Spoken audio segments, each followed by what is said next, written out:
Here is Fatawu after a flowing move. He can run at the fullback here, Fatawu. Oh, he scored! An absolute belter!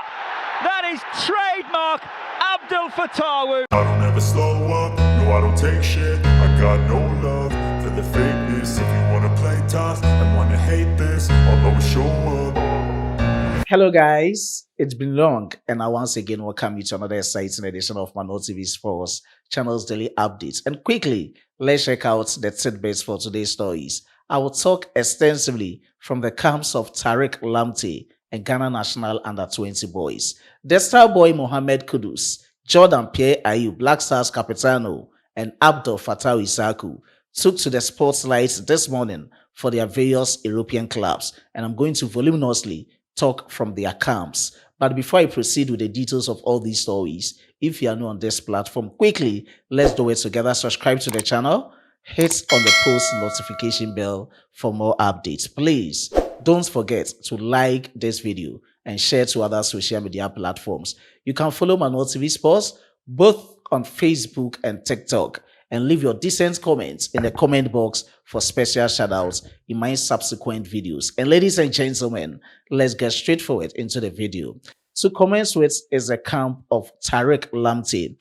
Tariq Lamptey is having contracts with Brighton and Hove Albion, but according to the latest reports coming in, he has been linked with Fiorentina in the Serie A, and talks are said to be ongoing. Aside that reports coming in from Italy, other reports are coming in from England and Turkey that 2 EPL clubs and 1 Turkish club have also shown strong interest in getting the signature of Tariq Lamptey. But the rumors surrounding the 2 EPL clubs and the 1 Turkish club remains unsubstantiated, and you don't know how things will go. I'll just apprise you with the latest. It's only time that will remain for us to know how the new developments of this situation will be, and that is that from his camp. Away from his camp is to the camp of Ghana National Under-20 boys, the Black Satellites.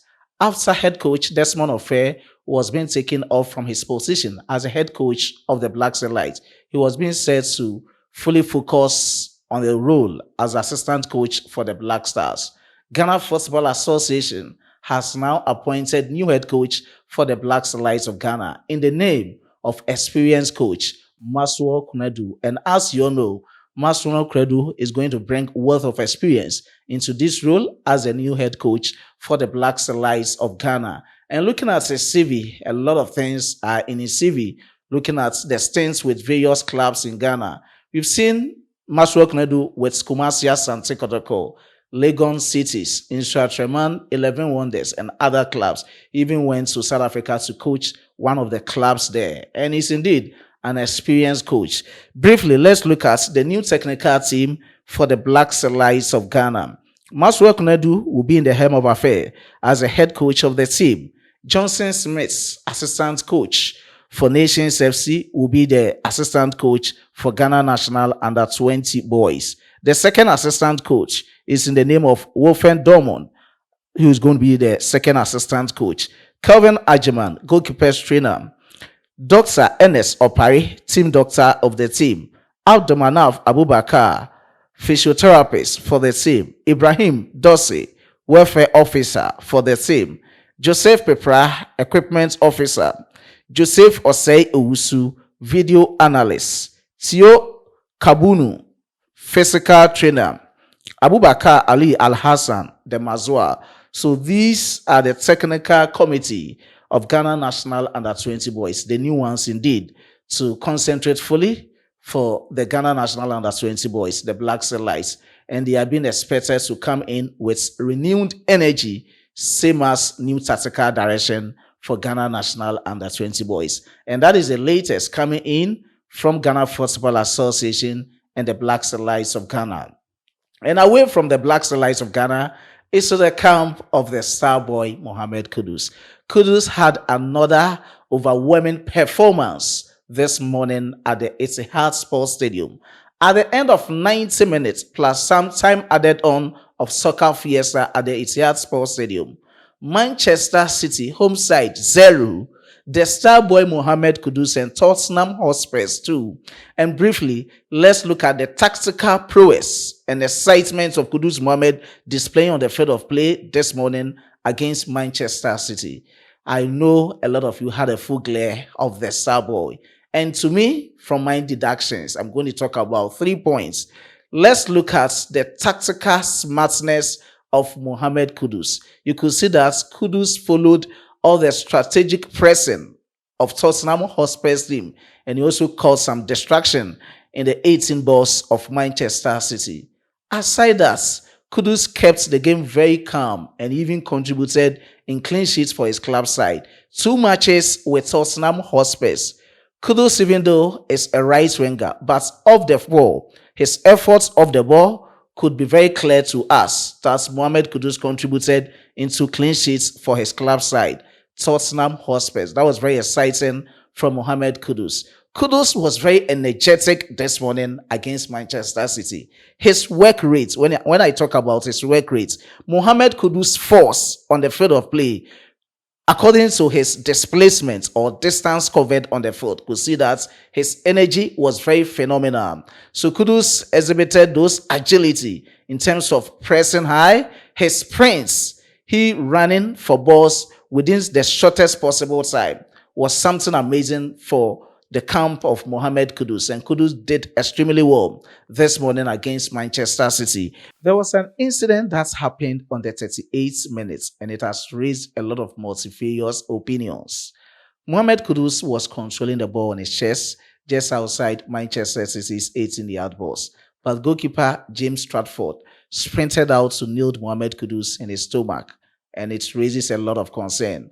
There was no yellow card or card to goalkeeper James Stratford. Aside that, no infringements in favor of the star boy Mohammed Kudus, and no VAR indication to check that, oh, what's happened? It was indeed the true behavior and character of the game, and there's no infringements in the game. But we didn't see anything of that sort, and a lot of people are talking about this, and I don't know. It's a referee who went for his course, and he knows better in the game. But to me, based on the rules and how I know the game, it should have been red card against goalkeeper James Stratford, which was quite disappointing from my side of view. And that is this. You can also share your opinion as to how you also saw that infringement or incident on the 38 minutes against the star boy Mohammed Kudus from goalkeeper in the post for Manchester City, James Stratford. Briefly, let me go through his statistics to buttress his performance for you to know how Kudus performed this morning against Manchester City. Indeed, Kudus is a great player, and you will continue to praise his name on this platform till thy kingdom comes or till he ends his football career. The star boy, indeed, he played 86 minutes and was being substituted on the 86 minutes by Lucas Bergvall.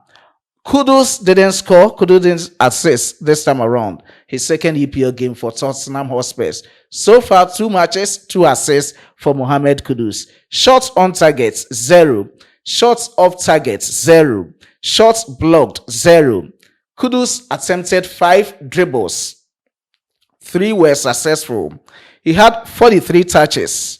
Accurate passes from the star boy Mohammed Kudus, 14 out of 17. Representing 82% key passes in terms of Kudus creating chances for Tottenham Hotspurs this morning against Manchester City was 1. This should tell you that Kudus wasn't all that prolific up front this morning, but his energy, his composure on the field of play was something amazing that I have to talk about.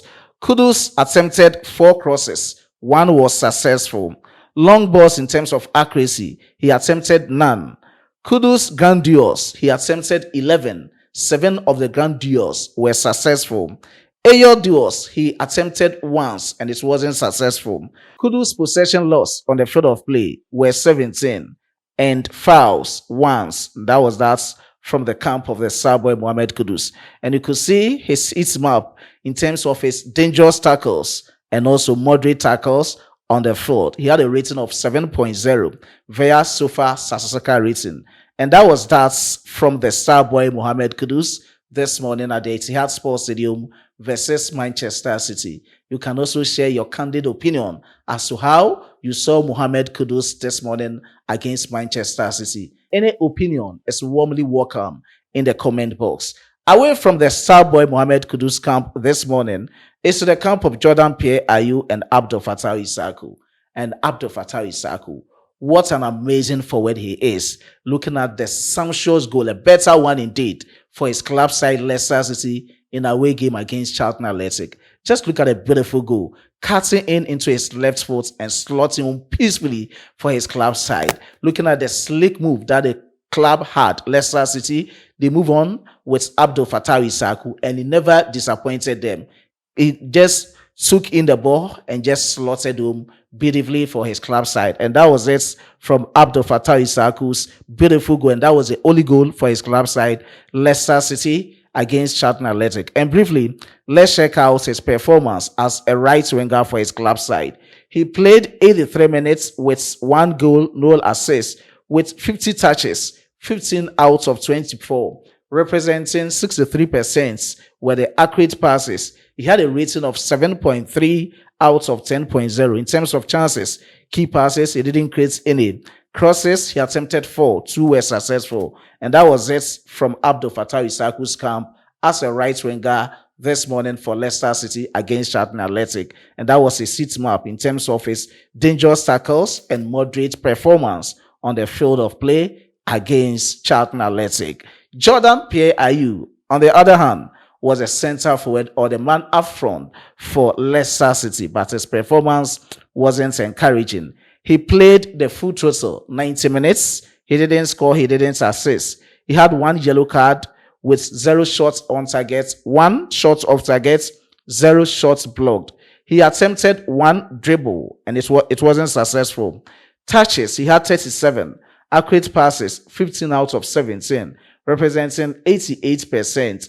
Jordan Pierre Ayew, looking at the rating player so far score, was 5.9 out of 10.0. And these are the performances, the first part of some Ghanaian and Black Stars players. Subsequently, I will add up for you to know how things are going around the world of football, being in the interest of Ghanaian and Black Stars players. And that is it. I will end here with my presentation. I was being supported by my hardworking chief editor, Emmanuel Kwame Asiedu, and my amazing graphic designer, Dominic. Subsequently, I will give you shout outs.